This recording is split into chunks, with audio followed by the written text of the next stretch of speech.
Só raramente uma psicologia individual estará em posição de desconsiderar as relações desse indivíduo com os outros. Na vida psíquica do indivíduo, o outro é, via de regra, considerado ou como modelo, ou como objeto, ou como um auxiliar, ou ainda como um adversário. E por isso a psicologia individual é também, de início e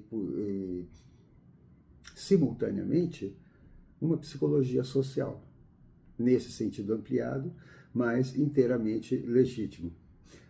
Estou lendo aqui do ensaio genial de Freud, Psicologia das Massas e Análise do Eu, o ensaio de 1920, um texto fundamental, seminal, né, da psicanálise, aproximando-se de um período de transição da clínica e da teoria psicanalítica. Né?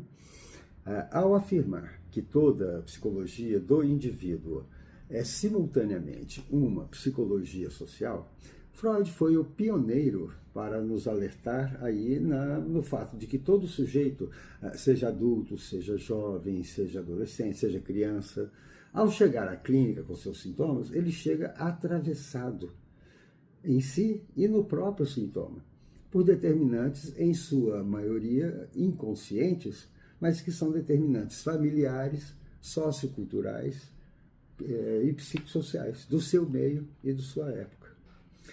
Isso nos abre um desafio, né, que podemos expressar através de vários interrogantes com essa proposição de Freud. Né? Por exemplo, então, como psicanalizar nestes tempos em que o sujeito contemporâneo anda tão apressado e avesso à intimidade consigo mesmo e com o outro, sabendo que a psicanálise é uma experiência de intimidade consigo mesmo e com o outro. Né? Será que os fundamentos freudianos da psicanálise ainda se aplicam ao sujeito contemporâneo, tendo em vista as evidentes diferenças, né, culturais e sociais dos tempos em que, lá na Europa vitoriana, do final do século XIX, início do século XX, a psicanálise nasceu, e estes tempos que estamos vivendo? Né? Outro exemplo de pergunta, especialmente hoje, a partir da hegemonia cada vez maior do paradigma dos manuais classificatórios, das neurociências e da psicofarmacologia, determinando o saber médico e a prática psiquiátrica, se o sujeito pode melhorar com um antidepressivo, porque pode melhorar sim, né? Para que se analisar? E em que medida um alegado declínio do vigor e na potência clínica da psicanálise na atualidade teria muito mais a ver, ou muito a ver também, com o descuido de nós, psicanalistas, com relação a alguns fundamentos freudianos, desde as primeiras décadas dos tempos pós-freudianos, meio que esquecidos. Né? Não que estejamos aqui preocupados em defender uma ortodoxia freudiana fundamentalista, muito pelo contrário. Né? Mas eu dou um exemplo. Vejam, por exemplo, o conceito de resistência à psicanálise. Né? Quando Freud apresenta uma revisão desse conceito de resistência, e vai até passar a falar resistências, a partir das próprias dificuldades observadas ao longo dos tratamentos psicanalíticos até então, a ponto de modificar profundamente esse conceito, Freud abre-nos uma chave muito interessante para se perceber, né, que os mecanismos dinâmicos responsáveis pelo fracasso de uma análise podem ter tanto a ver com as resistências do analisando como com as do analista. O que mudou nesse sentido das resistências com a segunda tópica? Que resistências são essas? Como identificá-las? Como manejá-las na relação analítica?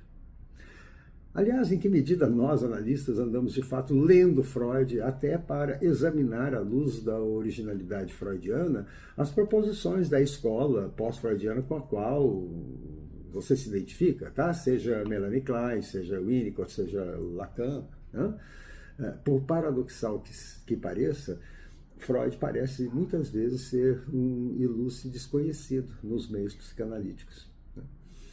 Bom, se essas perguntas interessam a você, psicoterapeuta, psicólogo, psiquiatra, clínico, educador, né, ou qualquer que seja a sua perspectiva, né, pessoal de estudar, de se aproximar a teoria clínica psicanalítica, venha participar conosco no nosso grupo de estudo 2025.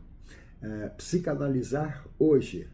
Seguirá uma dinâmica, são 18 seminários online de março a novembro, a média em geral de 2 seminários por mês, né?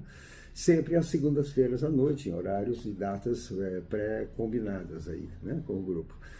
A proposta é o estudo teórico clínico a partir de textos seminais de Freud, mas cotejados também com algumas contribuições valiosas desses principais autores pós-freudianos e contemporâneos, inclusive, tá? Brasileiros e europeus e por aí vai. Tá? Nós também nos interessamos muito em ver casos clínicos da psicanálise, casos clínicos clássicos da psicanálise, da história da psicanálise, e também casos clínicos atuais. E vamos explorar, inclusive, as conexões entre a psicopatologia contemporânea e os acontecimentos sociais, culturais e da psicologia de massas que estão rolando hoje aí nas mídias sociais e nas redes sociais e que estão determinando modos de subjetivação e de sofrimento psíquico, individual e coletivamente nos nossos dias. A nossa aposta é que Freud hoje é uma clínica para o nosso tempo. E, além de indispensável, a meu ver, Freud pode ser muito mais acessível do que talvez você pense. As vagas são limitadas porque a proposta que a gente traz sempre é de uma vivência de transmissão em grupo da psicanálise, num grupo pequeno de participantes. Então, fica aí o nosso convite. Entre em contato com a gente através das nossas redes sociais, dos endereços que estão aí embaixo nessa postagem. Te aguardo.